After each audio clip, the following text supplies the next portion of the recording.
We were talking about the video that Stylebender just put out. Shout out to Stylebender for putting this out too. We were also giving him credit because David broke him. The higher we go, because if they're hurting, see that comment? You're hurting, and you are willing to go to another level higher. That's when you break them. So come off of your seat. Resolve. Where your world ends, mine begins. Where your world ends, mine begins.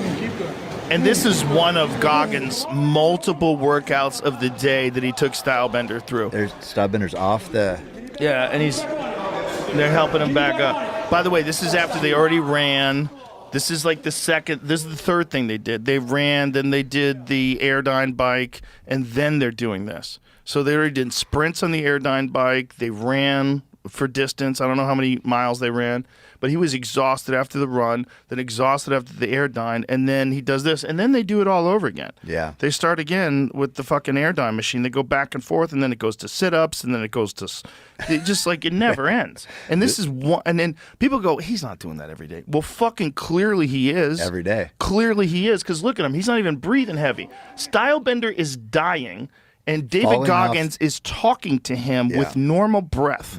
At the same time, a world champion, one of the greatest middleweights of all time, can't even keep his food down. And remember, this is Stylebender who against Kevin Gastelum was saying, I'm prepared to die. Yeah. Going into the 5th round. Yeah. Looks across the ring, cage, says, I'm prepared to die. Same guy. Same guy, yeah. There's levels when it comes to endurance. You know, and I was telling you about when we were getting our infusions, when we were vaping stem cells today, I was telling you about BJ Penn when he was in his prime.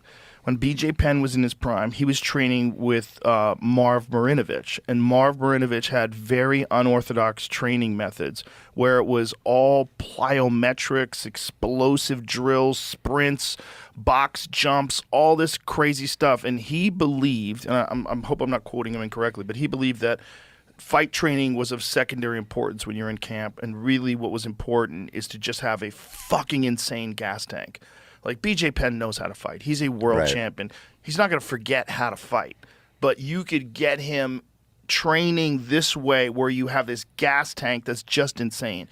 And when BJ Penn was training with him, he was unstoppable, man. He was like, I always say this, like, people talk about Khabib being the greatest lightweight of all time, and maybe he is. It's very possible he is. But I would put the BJ Penn that fought Joe Daddy Stevenson, the BJ Penn that fought Sean Shirk, the BJ Penn that was like in that peak when he was training with I would put him against anybody.